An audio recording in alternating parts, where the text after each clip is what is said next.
நமது நாட்டின் விடுதலைக்காகவும் நமது மக்களின் உரிமைகளுக்காகவும் தமிழ் மண்ணில் இருந்து தீரத்துடன் போராடி உயிர் நீத்த எண்ணற்ற வீரர்களின்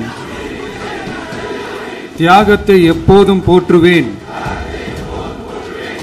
நமது அன்னை தமிழ் மொழியை காக்க உயிர் தியாகம் செய்த மொழிப்போர் தியாகிகளின் இலக்கை நிறைவேற்றும் வகையில் தொடர்ந்து பாடுபடுவேன்.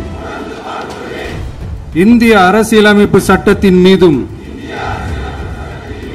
இறையாண்மை மீதும் நம்பிக்கை வைத்து அனைவருடன் ஒற்றுமை, சகோதரத்துவம், மத நல்லிணக்கம், சமத்துவம் ஆகியவற்றை பேணி காக்கின்ற பொறுப்புள்ள தனி மனிதராக செயல்படுவேன். மக்களாட்சி, மதச்சார்பின்மை, சமூக நீதி பாதையில் பயணித்து என்றேன்.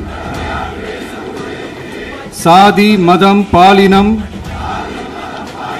பிறந்த இடம் ஆகியவற்றில் பெயரில் உள்ள வேற்றுமைகளை களைந்து மக்களிடையே விழிப்புணர்வை ஏற்படுத்தி அனைவருக்கும் சம வாய்ப்பு, சம உரிமை கிடைக்க பாடுபடுவேன்.